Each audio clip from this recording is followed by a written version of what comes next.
Hey everyone, it's David. Today I wanted to do a January update video and show you what I have going on this winter. I live in zone 9B, which means I do get the occasional light frost, although it is very occasional and very light, so I'm able to keep my cactus outdoors year-round, and I'm also able to keep a vegetable garden in the winter with cold weather crops. I just moved to this home last summer, so I'm still in the process of figuring out the particular microclimate of the area. I currently have just one raised bed, which I'll show you shortly, though I do hope to add more raised beds as I love growing my own food. I just have so many projects planned right now, including converting my front lawn to drought-tolerant landscaping. I'm not sure whether or not I'll be able to get to that project this year, but in the meantime, I am enjoying the raised bed that I do have and feeling fortunate that I have space to garden. Before we go outside, I wanted to share a few houseplants with you.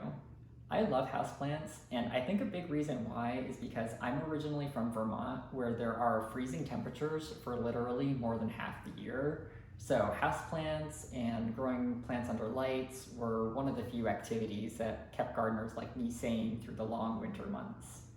I've also always really been drawn to plants that bloom during the winter months, and one of those that often do for me is Paphiopedilums. And this Paphiopedilum right here, the flower spike opened a couple days ago. You'll notice on this orchid that all of the old leaves are stretched out very horizontally, while all of the new leaves are stretched upward more vertically. And the reason why that happened on this particular plant is because I used to have this plant in a window where the strongest light was shining very low on the plant. So every time it put out a new leaf, it was stretching them out as low and as horizontal as possible to collect as much light as possible. But I've since moved this plant to a new window where the strongest light is now up above the plant. So now all of the leaves have been growing more upward and vertical to collect as much light as possible.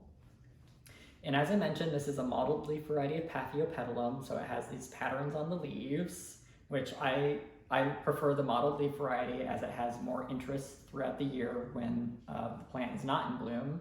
Although I love the blooms of Paphiopedilums because they're these kind of unusual, hairy, pouched looking things. Next, I wanted to share my African violets with you. I have 3 African violets and all 3 of them are in bloom right now, so I thought it would be a good time to share them with you. First, on this side, we have Blue Dragon.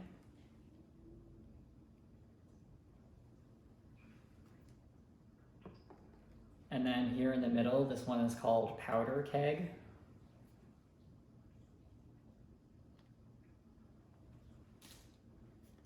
And then this one on this side is called Rainbow's Quiet Riot.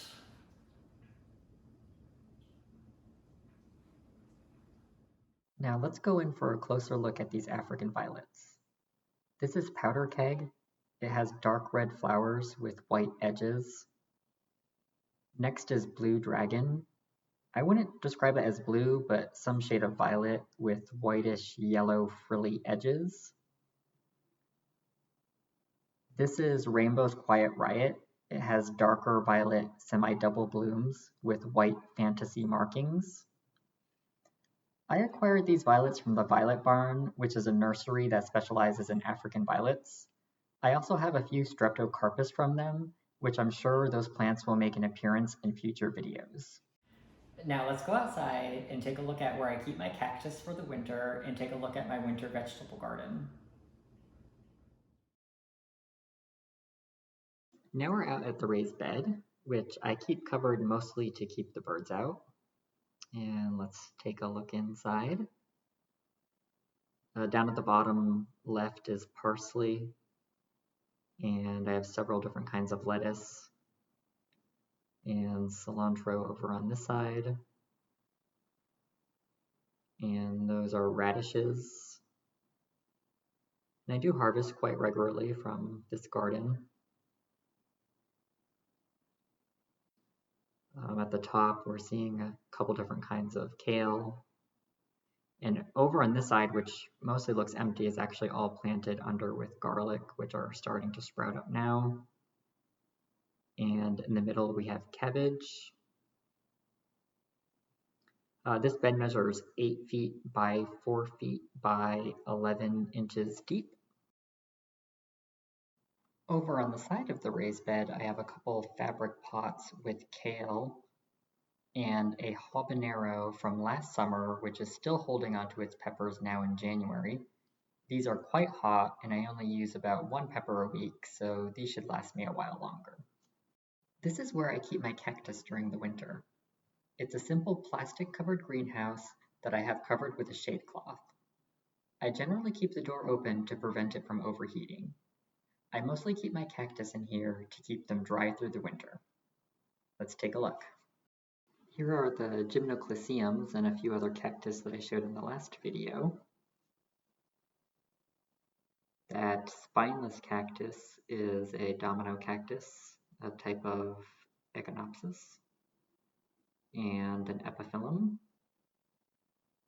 And under that I have my succulent propagation from leaves, and my loafs.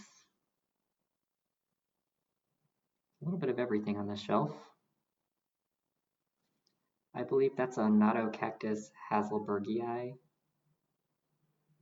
and these are pinecone cactus, or Tephrocactus, and these are my various holiday cactus.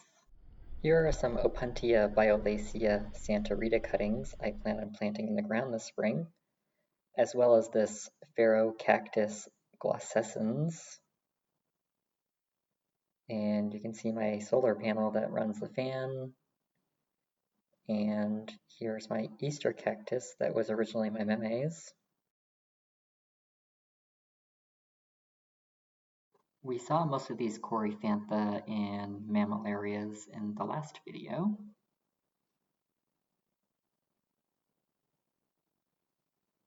And that red-spined Mammillaria is commonly known as the red-headed Irishman. I'm not sure what this one is. Let me know if you have an idea. I think it might be a Parodia. And this white-colored cactus is a Mammillaria hahniana.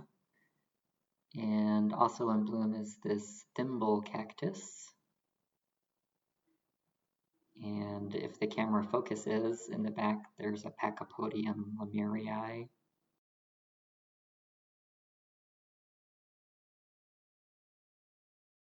And here at the end we have a Lobivia hybrid, a toothpick cactus, and some Phacelia californica seeds I recently started. Speaking of seeds, before we go, let's take a look at the cactus seeds we started in the last video. Here's the 10-20 tray where I keep all my cactus seedlings. I'm not sure how well you can see as cactus seedlings start out quite small. This is the Aerocarpus fissuratus. And these are the Astrophytum and the Mammillaria pondii and the Gymnoclycium occultum. While we're here, let's take a quick look at the rest of the cactus seedlings.